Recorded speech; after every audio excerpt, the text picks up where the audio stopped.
It's time. It's time to open your eyes. It's time to open your mind. It's time to grow up and face reality.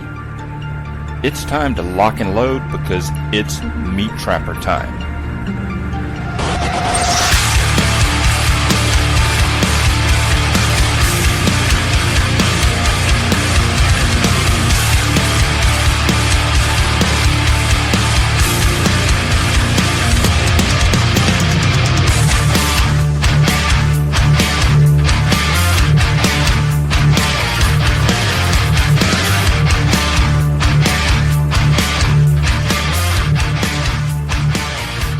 Hello everyone and welcome to episode number 255 of MeatTrapper Radio. Well, we have a lot to talk about tonight. There is a lot going on in what used to be the United States of America. I have a hard time even calling it the United States of America or my country anymore. It just sort of happens to be a place that I live that used to be a different country with a different people, a different way of life. But that's neither here nor there. We have to deal with what it is we have in front of us. So we're going to talk about a number of things tonight. First, let me say thank you to all the new Patreon members that have signed up. I certainly appreciate your support. Welcome aboard. If you have any issues accessing any of the bonus content, the bonus videos, the movies, the back episodes of the podcast or anything like that, always let me know. Just message me there on Patreon, and I will do everything I can to help you. I also get a similar question from time to time, and I'll just go ahead and address this on the public part of the broadcast. And that is, people will contact me and say, I'm not very good with computers, or I don't trust computers, or this, that, and the other. Is there any way that I can just send you a check and join Patreon instead of signing up through Patreon online? And the answer is no, and it's simply not because I don't want to do that. It's simply because I can't. You see, Patreon, the outlet Patreon, the website, they control access. They control the billing. So, in other words, if you send me $5, there's nothing that I can do to get you into the website because they control it. So the answer is no. The answer is, if you're interested in joining, you simply have to go through Patreon. I know that's not always a pleasant thing because pretty much every social media provider out there is liberal in orientation. I get that. I understand it. And if we want to be purist 100%, then we will have to go sit in the woods all by ourselves. We have to work with what we have, and it's the least dirty shirt in the laundry as far as I have been able to tell, which is why I'm there.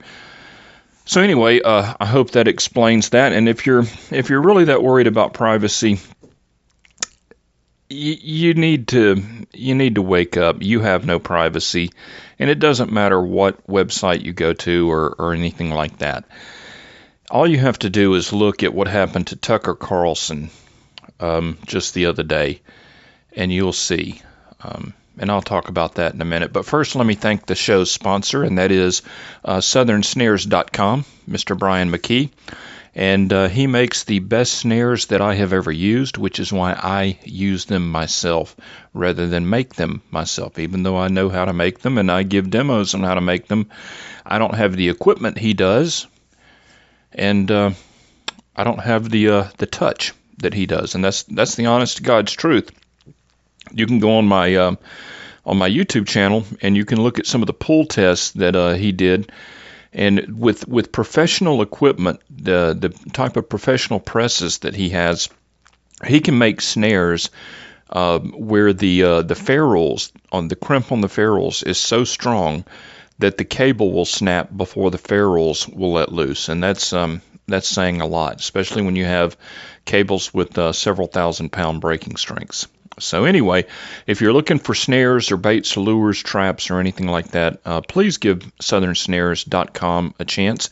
And if you go to their website and order anything, in the notes, just put there that you heard about them from MeatTrapper. That will help me out a lot. So anyway, thank you, Southern Snares, and they're doing great. Been talking to Brian. Hopefully next season we'll have some new Sleepy Creek traps coming out. We're looking at dogless long springs and all kinds of good stuff. So we shall see. But back to the privacy part, because see, this really, I don't know, it really kind of irks me when people, I mean, first of all, people will email me and say that they don't want to go through YouTube or Patreon or this or that other website for privacy reasons, but they've already emailed me. The government collects and stores every single text message that you send, every email that you send, every phone call that you make. They collect and store every website that you've clicked on. They have all of that. They store it. So in other words, your privacy is already busted the minute you got on the internet and started clicking around on stuff, or the minute you decided to email me or anybody else. You have to understand this. Look at, like I was talking about Tucker Carlson, he came into possession of some documents related to the Hunter Biden scandal. He was in Los Angeles and his producer was in New York. The producer had the documents, and they did not want to email the documents because they knew that all the email is read, that everything is read. And so they figured the way to get the documents from New York to Tucker overnight would be to ship them by UPS overnight. So they put them in a box, sealed them all up, and this was all discussed over text messaging.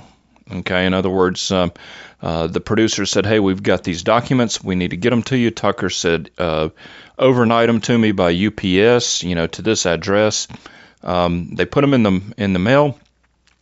Lo and behold, somewhere along the line, the box gets opened and the documents go missing on an overnight shipment. Now, here's the thing. When you go into these UPS facilities, the people that go in and out go through security. There are cameras everywhere. But somehow, somebody was able to get to that package, that one specific package out of all the hundreds of thousands of packages that are going through there, and open that package and pull the documents out, and they did it in a place and at a time where that was not covered by cameras. And if you talk to anybody that works in these facilities, that's quite difficult to do. So somebody had to know the package was coming through. Somebody had to know which package it was. Somebody had to be in the facility, in the secure facility, and somebody had to be able to open that package, get the documents out, and do it in a place that wasn't covered by surveillance. And in order to know that it was coming, they had to have access to the text messaging between Tucker Carlson and his producer. You're talking about either the FBI or the CIA that did this, that are covering for Hunter Biden.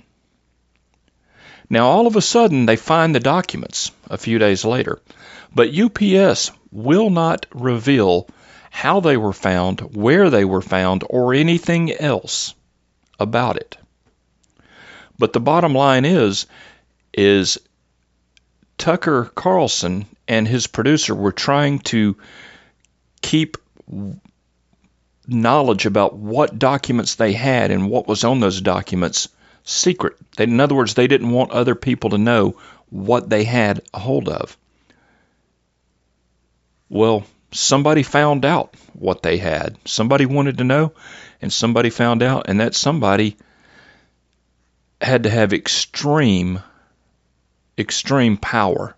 The power to read every text message going back and forth between these people, the power to put a plan in action, and the power to get somebody into that facility, which, if you know anything about the CIA, they have people in all of these facilities. They have people on the payroll everywhere. They have people on the payroll throughout the universities of this nation. They function as talent spotters. Trust me, they do. They have people on the payroll that are in quote-unquote journalism, that work for newspapers, that work for network broadcasts. So that when the CIA wants a certain story put out, they can get a certain story put out. And when they want a certain story killed, they can get a certain story killed. This is your government at work. So why am I saying this? Why am I talking about this? Because if you think you have any privacy, you're wrong. If you think that you're going to stay off of some list by not going to Patreon or not going to YouTube or not doing this or not doing that, you're wrong.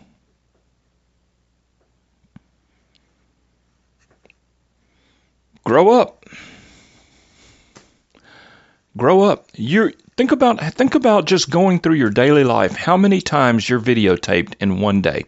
When you go to the gas station, you're videotaped. When you walk into a store, you're videotaped. When you go through the checkout line at a store, you're videotaped.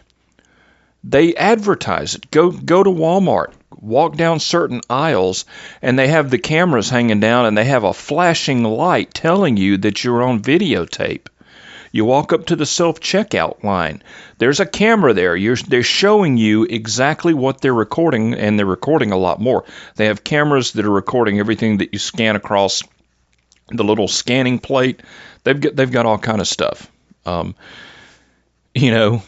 we were doing when we were doing a trapping convention a while back, we held it at a major national retailer. We got a look inside the security room, the videotape security room at this major retailer, sporting goods retailer, and it was amazing, the clarity and the quality of the video that they have. I mean, you could read the print on brochures on the display tables. It's very detailed. You live in a world of surveillance. You're videotaped constantly. They've got your voice records. They've got facial recognition in the database. Just deal with it. Just wake up, grow up, and stop pretending. I always call these people the fuddy-duddies or the normies. They still walk around acting like they live in a free country. They still walk around acting like they have rights. They still walk around acting like, good is going to triumph over evil. They have these antiquated ideas. And those ideas, those realities only exist in between their two ears. And people, when you bring this stuff up, people want to accuse you of being negative. You're not being negative. You're being honest. I mean, look at what's happened in our country. Look at the riots. In Philadelphia, we had a black guy. He was out on bail awaiting trial because he had broken into a woman's house and put a gun to her head, amongst other things that he had already done. The neighbors call the police because he's out in the street stomping around with a knife in his hand, being incoherent. The police show up. Other black females go to him and try and get him to put the knife down, try and talk him down. He refuses to engage with them. He refuses to listen to them. And then he starts coming at the police. The police back up, draw their guns, tell him to put the knife down. He comes forward. They shoot him. It's all on video. And, of course, now what happens is rioting. Now stores are boarding up. They're pulling their guns and ammunition off the shelves if they're sporting goods stores and all of this. This is every day. This is every single day. And so what does the city of Philadelphia do? They take all non-lethal munitions away from their police. So they can't use rubber bullets or tear gas or anything like that. And then they tell the police, don't arrest any of the looters, just disperse them. Well, how are you supposed to disperse them without any non-lethal munitions? You leave them with one choice, and that's either do nothing or kill them. And this sparks a mass exodus out of these cities, and they're pouring into places like Tennessee because they figured out that Tennessee is a conservative state. Tennessee does not have any state income tax. The property taxes are lower, and so people are pouring out of Illinois and Indiana and all these other places, and they're pouring into Tennessee. I mean, good luck trying to find a house or a piece of property around here. Ain't gonna happen. But I digress. And of course, we have an election coming up. And I want to talk a little bit about that because that's the 800-pound gorilla in the middle of the room, and I don't really care if you vote or if you don't vote. That's your decision. You do what you want to do. I'm going to do what I'm going to do. But I'm gonna vote for President Trump simply because the alternative is far, far worse. And we have made some progress under the Trump administration. The big stuff hasn't changed. The deep state is still there. The deep state is still calling the shots. Deficit spending has gone through the roof. None of the big issues have changed. One man can't change it, and everybody's against him. The Republicans are against him. The Democrats are against him. The deep state's against him. The CIA's against him. The FBI's against him. Everybody's against him. So what have we been able to accomplish? Well, we've gotten a new Supreme Court justice. He poked his fingers right in there in the Dems' eyes on that. That's going to have lasting consequences to have a conservative on the court, unlike John Roberts, who's nothing but a traitor. Another thing that people aren't aware of, and this is one of those bureaucratic things, but there have been almost 200 federal judges that President Trump has appointed in the last 4 years. This is a very big deal because how many times in the past has he tried to do something such as, shut down immigration or do this or do that, and some judge in some court somewhere overrules him? Well, by appointing conservative judges throughout the federal judiciary across the United States, the chances of that happening go down. And if we lose this election, the chances of us being able to block what the Democrats are doing increases. That's one of those things that you never hear about. But that happens. He's put in place at the ATF executive orders that says you cannot go around just reclassifying guns without a law being passed. In other words, he's limited what the ATF can do just with the stroke of a pen. That is a very big deal. Just yesterday, he delisted wolves from the the endangered species or something like that. In other words, because my buddy up in Minnesota, Eric, sent me this. Up there, wolves have been protected, and this has huge repercussions because if you can't bother a wolf, then they have restrictions on trapping and all of this kind of stuff, and it trickles down and affects a lot of things. Well, Trump went in and removed all of that. So now the wolves aren't protected anymore. And if you live up there, you understand what this is, because when I was up there just recently, Eric had family members that had gone out in their yard at their cabin and would see wolves shadowing them, not in broad daylight. They're losing their fear of humans. This is what happens when you can't hunt them, you can't shoot them, you can't trap them. Look at what goes on in the Smoky Mountains with the bears. Bears are you know, bears are everywhere. They break into people's cars, they break into dumpsters, they come up and get on the decks of vacation cabins, and they get in the hot tubs and get on the picnic tables and all this kind of stuff. And it's because you can't hurt a bear. You know, if you pet one on the head the wrong way, you're going to jail. And we're going to talk about this in just a minute. We're going to talk about the Calhoun experiment. And this is an important thing, and my buddy Max sent me a link to this to refresh my memory. I had read about the Calhoun experiment in the past, but it wasn't something that was fresh on my mind. And basically, it talks about what happens if you feed the animals. You know, they always tell you don't feed the animals. You know, it makes them they lose their fear of humans, and it makes them dependent, and they lose their natural ways, and, you know, all of that kind of stuff. And the Calhoun experiment, although it was done with rats, is very illustrative of what we have done with people in this country. And it explains a lot. I can promise you that. And then later in the broadcast, we're going to talk about pirate radio. And it's a segment that I'm going to do. I'm going to explain pirate radio and exactly how to do it. And some of my ideas on that, and why you may want to get involved in this in the not too distant future. I would not do it right now, but you need to educate yourself on it, what it is, and how it works. So, let's talk about the Calhoun experiment.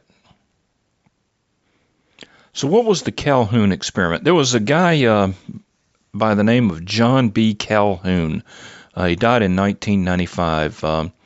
And he experimented with the behavior of mice. Okay, what he did is he would put mice in a fixed enclosure, and he would provide different conditions, and he would see how the mice would react within these various conditions. And then he would attempt to draw conclusions on behavioral theory with that. And he started this stuff way back in 1947, and he continued through the 50s and the 60s, and I believe his most recent one was between 1968 and 1970, if I'm not mistaken. But basically, what he did is he wanted to provide a utopia for mice.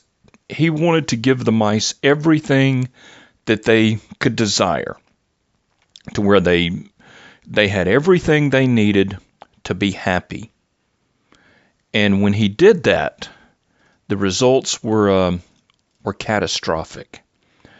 And there are many people, myself included, who look at Calhoun's experiments with rodent utopia, and we draw parallels with modern-day socialism. So what did he do? His utopia, what he did is he had some captive mice, and he had a 9-square-foot enclosure, and he called this enclosure Universe 25. And he started with several pairs of breeding mice, and ultimately the population swelled to over 2,000 mice. You know, they kept reproducing, and he gave them all the food and all the water and all the nesting and material and all the cubbies and all the housing. He gave them everything. You know, it was like a socialist utopia.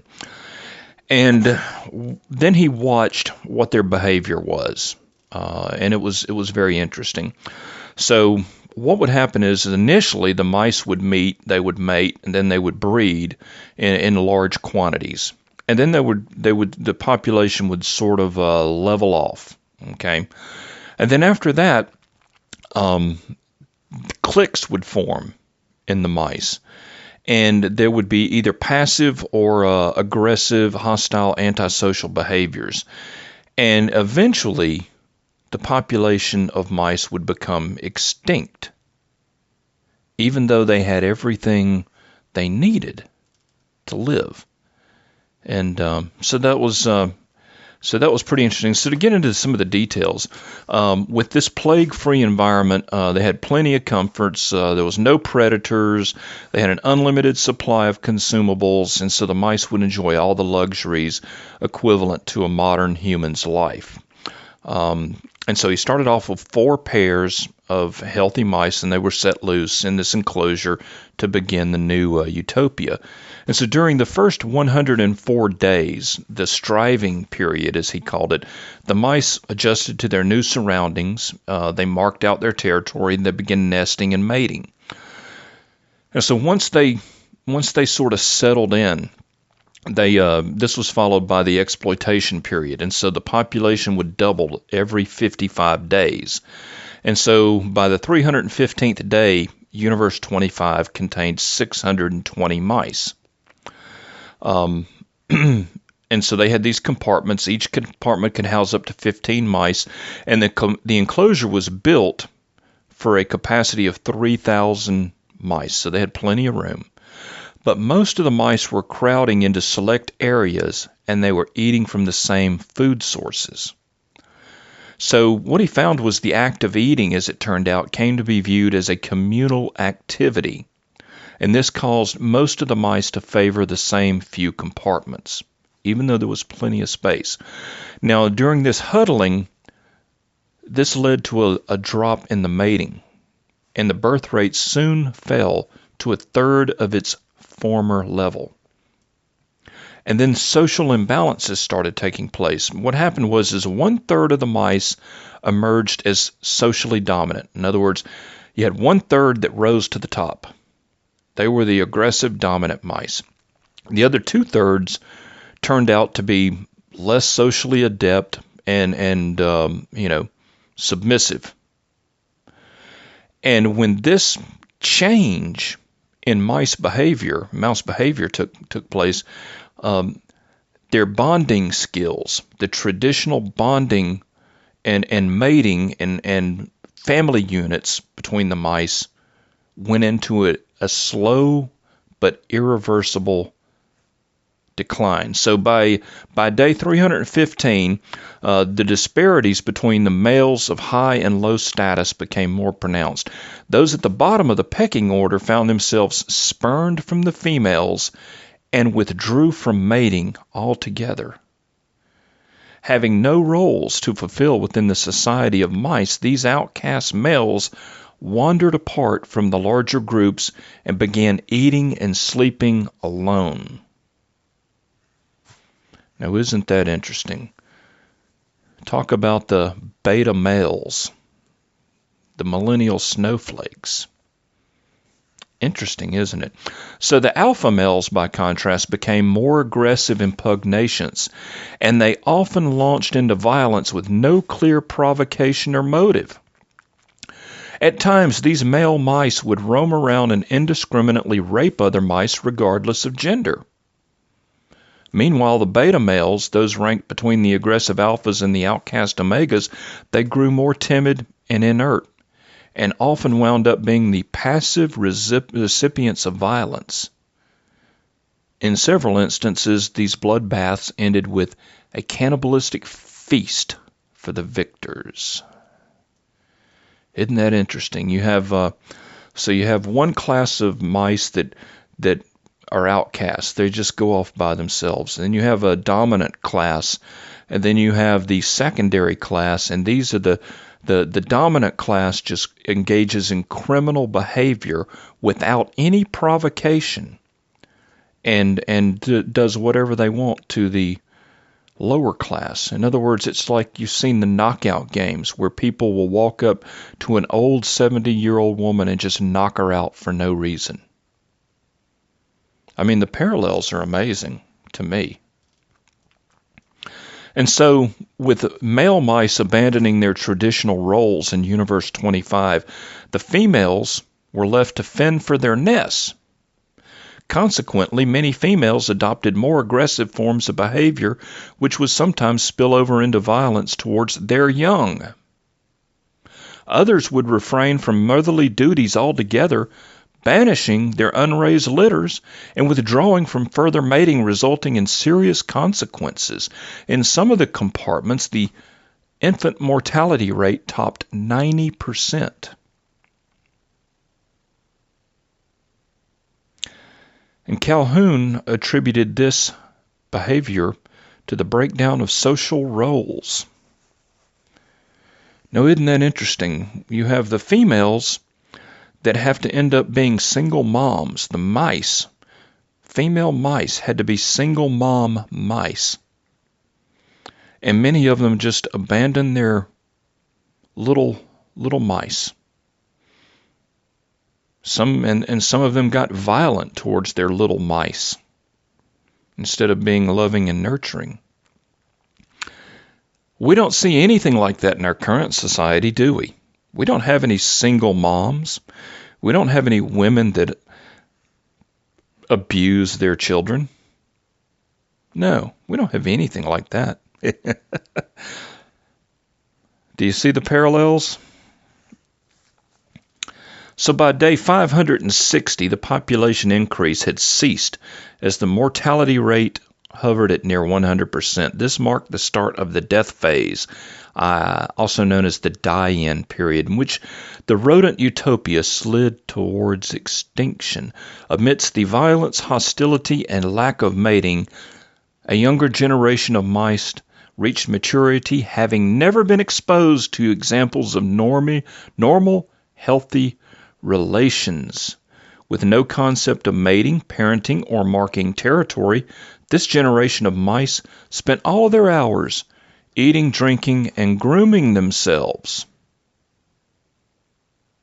I bet they would have played a lot of video games if the mice could learn to play video games. In reference to their perfected, unruffled appearances, Calhoun called these mice the beautiful ones. Living in seclusion from the other mice, they were spared the violence and conflict that waged in the crowded areas. Yet they made no social contributions. According to Calhoun, the death phase consisted of two stages, the first death and the second death. The first was characterized by the loss of purpose in life beyond mere existence, with no desire to mate, raise young, or establish a role within society. This first death was represented by the lackadaisical lives of the beautiful ones, whereas the second death was marked by the literal end of life and the extinction of Universe 25. Extending his observations on the beautiful ones, Calhoun later opined that the mice, as humans, also thrive on a sense of identity and purpose within the world at large. He argued that experiences such as tension, stress, anxiety, and the need to survive make it necessary to engage in society. When all needs are accounted for, when no conflict exists, the act of living is stripped to its barest physiological essentials of food and sleep. Herein is the paradox of a life without work. When all sense of necessity is stripped from the life of an individual, life ceases to have purpose, and the individual dies in spirit. An endless supply of food, water, and other resources were still there for the mice, but it didn't matter. The behavior had set in, and soon there was not a single living mouse left in the enclosure. Fascinating, isn't it? And I think anybody who is honest will absolutely take a good hard look around at what our country is turning into and what's happening in our country, and we'll see many, many, many similarities. The complete lack of purpose in life. Look at these Antifa people. I mean, what purpose in life do they serve? They're not raising families. They're not building skyscrapers. They're not fixing bridges. They're not designing airplanes. They're out burning things down, screaming. Look at the people tearing down Confederate statues. Look at the people painting Black Lives Matter murals on the streets. They all have plenty to eat. They all have plenty of clothes to wear and shoes, and they get free money and free medical care. Their needs are met, but they have no purpose. And they are leading this country down the road to extinction.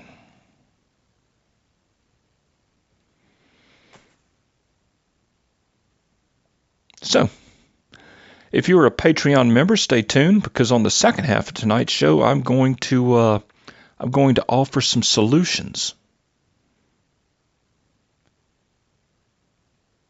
And if you're not a Patreon member, I would like to urge you to consider becoming one. Go to patreon.com/MeatTrapper and get signed up and become part of the resistance.